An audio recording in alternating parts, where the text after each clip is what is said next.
வணக்கம் மக்களே. இந்த காணொளி ராஜராஜ சோழனுடைய சதிய திருவிழாவை முன்னிட்டு ஒரு சிறப்பு காணொளி.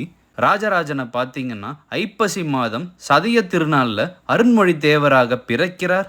இந்த திருநாளை ஒட்டி தஞ்சையில் 1042 வருடங்களாக ராஜராஜ சோழனுடைய சதிய திருவிழா மிக கோலாகலமாக கொண்டாடப்பட்டு வருகிறது. இப்படி பெருமை வாய்ந்த ஒரு பெரிய மன்னனை நம் தமிழ் முன்னோர்கள் வெளியிருந்து வந்த பெரும் படையெடுப்புகளாலும் ஆங்கிலேயர் ஆட்சியின் கீழ் நம்ம அடிமைப்பட்டிருந்ததால் சுமார் 200 ஆண்டுகளுக்கு முன்பு ராஜராஜ சோழன் என்னும் பெயரையும் மறந்துவிட்டு இந்த தஞ்சை கோயிலை கட்டியது யார் என்பதையும் மறந்து கிடந்திருந்தோம். அவரது பெயரையும் அவரது வரலாற்றையும் இந்த தஞ்சை கோயிலின் பெருமையும் ஒரு ஜெர்மானிய ஆய்வாளராலேயே கண்டுபிடிக்கப்பட்டது. சுமார் 141 வருடங்களுக்கு முன்னர் அக்டோபர் 22, 1884 யூஜின் ஹியூல்ஸ் என்னும் ஜெர்மானிய ஆய்வாளர் இந்தியாவுக்கு வராரு. அவர் முதலில் இந்தியாவுக்கு வந்தபோது பாலி, சமஸ்கிருதம் போன்ற வடமொழிகளை கற்கவே அவர் வந்தார்.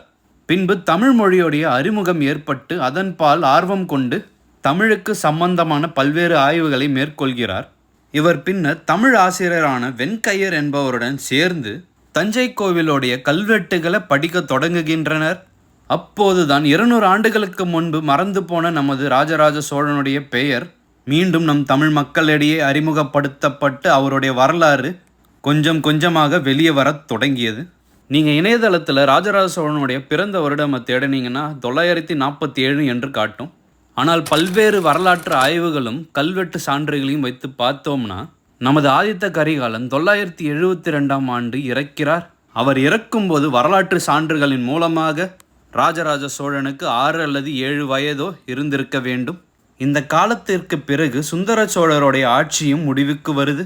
அவருக்கு அப்போது அந்த சோழ அரியணை தேடி வந்த பிறகும் அவர் உத்தம சோழருக்கு அந்த அரியணையை விட்டு தருகிறார். நமது உத்தம சோழர் சுமார் 15 ஆண்டு காலம் ஆட்சியில் அமர்ந்து சோழ மண்டலத்தை ஆட்சி புரிகிறார். அவருடைய ஆட்சி காலம் முடிந்த பிறகு சுமார் 985 அருண்மொழி தேவரான ராஜராஜ சோழன் ஆட்சிக்கு வருகிறார். அவர் ஆட்சிக்கு வந்த பின்னர் பல்வேறு படையெடுப்புகளை எடுத்து வெற்றி கண்டு மக்களுக்காக உழைத்து பல்வேறு நலத்திட்டங்களை மக்களுக்காக கொடுத்து வாழ்ந்து இறந்து போனார். அவர் ஆட்சியில் இருந்தபோது தனது வெற்றிகளை ஒரு ஸ்லோகனாக, அதாவது ஒரு மெய்கீர்த்தி என்னும் ஒரு புதிய கான்செப்டை கொண்டு வராரு. அந்த மெய்கீர்த்தியில் அவருடைய வீர வெற்றிகள் அடங்கியிருந்தன.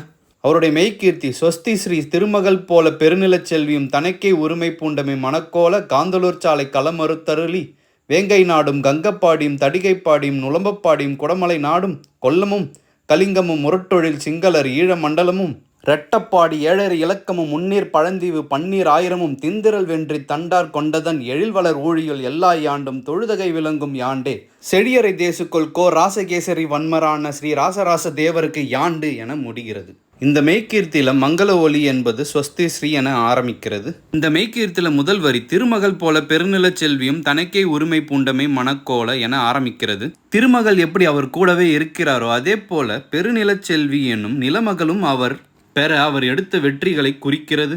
இதில் முதல்ல வர காந்தலூர் சாலை களமறுத்தருளி என்பதே அவருடைய முதல் வெற்றி.